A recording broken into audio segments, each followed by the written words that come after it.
Imagine कीजिए, एक बच्चा पैदा होता है और उसे अपने पिछले जन्म की हर डिटेल याद होती है। वो कौन था, कहाँ रहता था और यहां तक कि उसकी मौत कैसे हुई थी। ऐसे केसेस सिर्फ भारत में ही नहीं बल्कि दुनिया भर में सामने आए हैं, जहां बच्चों ने पास्ट लाइफ की बातें बताई और बाद में वो 100% सच निकली। आज हम एक्सप्लोर करेंगे 3 सबसे रहस्यमयी पुनर्जन्म केसेस जिन्हें साइंस भी एक्सप्लेन नहीं कर पाई। पहला केस है शांति देवी का केस, भारत का सबसे चर्चित पुनर्जन्म यानी रीइंकार्नेशन केस, जिसे महात्मा गांधी ने भी इन्वेस्टिगेट करवाया था। सन 1930 में दिल्ली में जन्मी 4 साल की बच्ची शांति देवी अचानक कहने लगी कि उसका असली घर मथुरा में है और उसकी असली पहचान लुगदी देवी है। उसने क्लेम किया कि उसकी शादी केदारनाथ चौबे नाम के व्यक्ति से हुई थी और वो एक बच्चे की मां भी थी। इतना ही नहीं, उसने अपनी मौत का कारण भी बताया कि उसकी डिलीवरी के दौरान कॉम्प्लिकेशंस हुई थी और उसकी वहीं मृत्यु हो गई थी।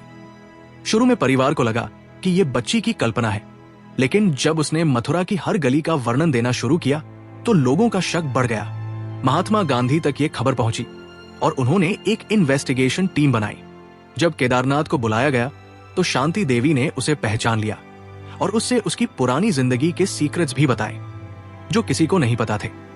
मथुरा जाकर जब उसे उसकी पास्ट लाइफ की फैमिली से मिलवाया गया तो उसने बिना हिचकिचाहट के सबको पहचान लिया।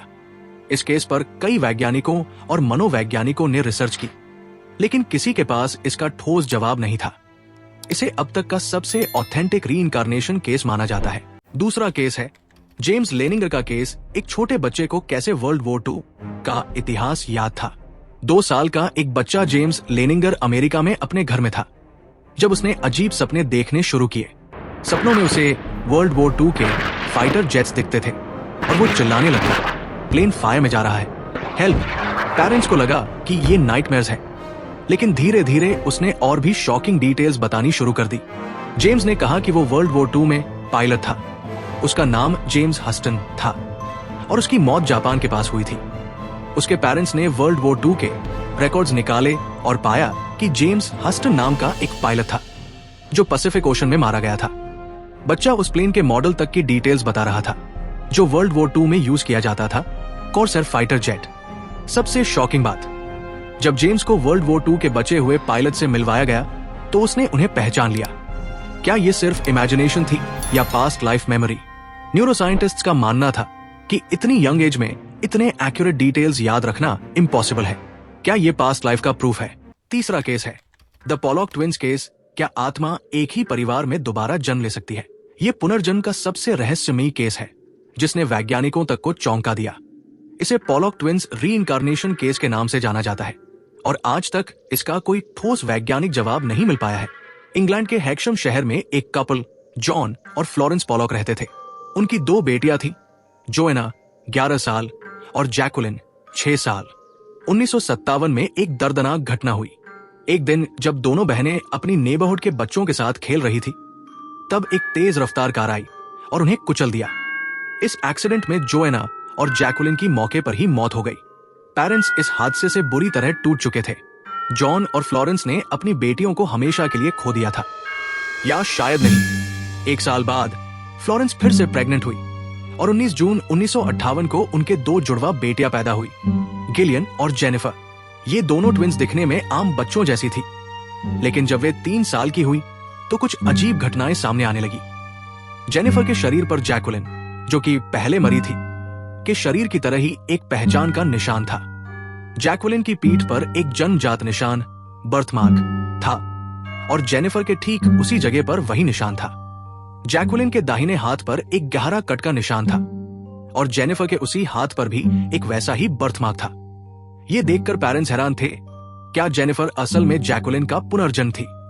3 साल की उम्र में गिलियन और जेनिफर ने अचानक बातें करनी शुरू कर दी, जो पेरेंट्स के होश उड़ाने के लिए काफी थी।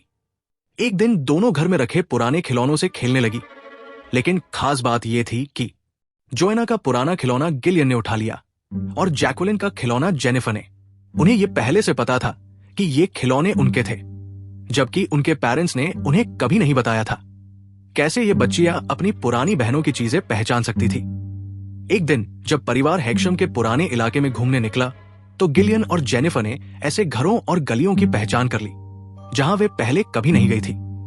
उन्होंने अपनी माँ से कहा, हम पहले यहाँ खेला करते थे, जबकि ये ट्विंस कभी वहां नहीं गई थी और ये वही जगह थी जहां जोएना और जैक्वेलिन खेला करती थी। एक बार जब गिलियन और जेनिफर सड़क के पास से गुजर रही थी तो उन्होंने अचानक डर से एक दूसरे का हाथ पकड़ लिया और चिल्लाई, देखो वो कार हमें मार डालेगी। उनके पेरेंट्स ये सुनकर शॉक में थे, क्योंकि उन्होंने अपनी बेटियों को कभी भी उनके पुराने सिबलिंग्स की मौत के बारे में नहीं बताया था। लेकिन गिलियन और जेनिफर को सड़क पर मारे जाने का डर पहले से था, जैसे वे पहले ही इसे अनुभव कर चुकी थी। क्या पोलॉक ट्विंस पुनर्जन्म का प्रमाण है? जब गिलियन और जेनिफर 5 साल की हुई तो ये सारी यादें धीरे धीरे धुंधली पड़ने लगी। ऐसा माना जाता है कि जैसे जैसे बच्चे बड़े होते हैं उनकी पास्ट लाइफ की यादें फेड होने लगती है। लेकिन सवाल यही है, क्या ये मेमोरीज केवल इमेजिनेशन थी या सच में पुनर्जन्म का प्रमाण? आज तक इस केस का कोई सॉलिड साइंटिफिक एक्सप्लेनेशन नहीं मिल पाया है। कई न्यूरोसाइंटिस्ट्स का मानना है कि बच्चों का दिमाग नई कहानियां बना सकता है और ये सिर्फ पेरेंट्स की साइकोलॉजी का प्रभाव हो सकता है। लेकिन कई पैरासाइकोलॉजिस्ट्स ने इस केस को रीइंकार्नेशन के सबसे स्ट्रॉन्ग एविडेंस में से एक माना है। डॉक्टर इयन स्टीवेंसन, जिन्होंने रीइंकार्नेशन केसेस पर 40 साल तक रिसर्च की, उन्होंने कहा कि पोलॉक ट्विंस का केस अब तक का सबसे रहस्यमयी पुनर्जन्म केस है। तो दोस्तों, ये थे 3 रहस्यमयी रीइंकार्नेशन केस। आपको क्या लगता है, ये सच में पास्ट लाइफ की यादें हैं या सिर्फ इमेजिनेशन? अपनी राय कमेंट्स में जरूर बताएं। अगर ये वीडियो आपको पसंद आया हो तो इसे लाइक करें, शेयर करें और हमारे चैनल को सब्सक्राइब करना न भूलें। जल्दी ही मिलते हैं अगली कहानी के साथ। धन्यवाद।